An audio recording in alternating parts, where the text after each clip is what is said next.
All right, so here we are continuing our discussion of ARC Section 90A that gives us the standards for performing reviews of financial statements. And so for this one, we'll discuss the acceptance and continuance of client relationships and review engagements. And acceptance being if we're accepting a new review engagement with a new client, or continuance, which would mean that we are continuing a review engagement. So we did their engagement last year, and we're considering whether to do it again this year. And you may remember that in ARC Section 60A, which we went through in several videos prior to this one, Sections 25 and 26 of ARC Section 60A discusses acceptance and continuance of SAR's engagements overall. And so we'll be pointing toward those sections in this, but this section here in Section 90A gives us some additional requirements that we should consider when performing review engagements and considering whether to accept and continue these engagements. So let's dive in here. So first it says that we should not accept a review engagement if first we're unable to comply with ARC Section 60A.25, and you can go back to that video where we discussed this later, but it basically tells us that we shouldn't perform the engagement if we can't comply with our ethical requirements or can't get the information that we need from the client, or if the client has, or if we perceive the client to have poor integrity. And also it tells us that the client has to agree to the premise, for example, that it accepts responsibility for the preparation of the financial statements and the maintenance of internal control, their responsibility for preventing and detecting fraud, and their responsibility to give us all the information that we need to perform our engagement. So we need to, before accepting or continuing a review engagement, we need to consider that all of those standards are satisfied. And in addition to that, if those management or those charges of governance impose a limitation on the scope of our work, such that we would be unable to perform our review procedures to provide an adequate basis for issuing our review report, then we should not accept that engagement either.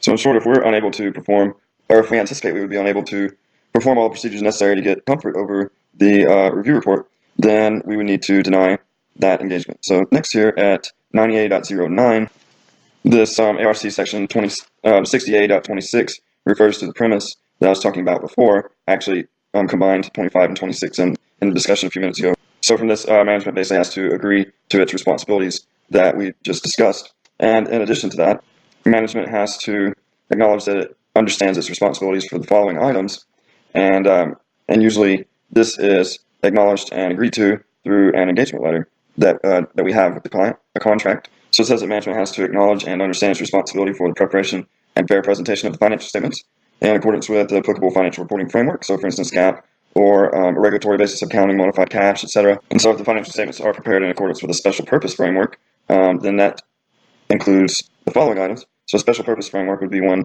that is used for, or that is required by a very specific user of the financial statement. So a regulatory basis of accounting or a cash tax basis, something like that, rather than a general framework that would be useful to all users of the financial statements, for instance, GAAP. So in our engagement letter with the client, we need to include the following three items that give some more explanation about the special purpose framework that we're using if our engagement, or if the financial statements are in fact prepared in accordance with the financial or special purpose framework. So we have to include a description of the special purpose framework and a summary of those accounting policies, as well as how it differs from GAAP.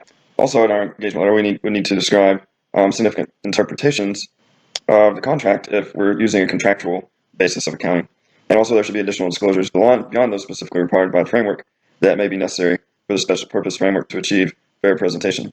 So basically in our engagement letter, here the agreement that we have with management, we want to put that they acknowledge and understand their responsibility to present the financial statements fairly in accordance with the financial reporting framework. And if it turns out to be a special purpose framework, then our engagement letter should also make note that they understand that they are required to put these disclosures in the financial statements. So next, management needs to, by signing an engagement letter, tell us that they understand their responsibility to provide us, at the conclusion of the engagement, with a letter that confirms certain representations made during the review. So normally we call this a representation letter. And we will get to the more details about this later on. But at this point, we just need to understand that in our engagement letter, we need to put this part so management knows and understands its responsibility that at the end of the engagement, they will need to provide us this representation letter. And finally, in our engagement letter with them, we need to include a little blurb that the client is required to include our review report in any document that's containing the financial statement. So basically, all these items are supposed to be included in our engagement letter with the client, and the client needs to sign that engagement letter telling us that they acknowledge and understand all of these responsibilities. And finally, here at 90A.10, it says that if there's any parts of this that we are not satisfied about, or maybe the client refuses to acknowledge these responsibilities, or we're unable to get comfortable over the ethical requirements or integrity assessment of management, something like that, then we need to discuss that matter with management or those charged with governance. And if management or governance can't make a change to satisfy these matters, then we should not accept the proposed engagement.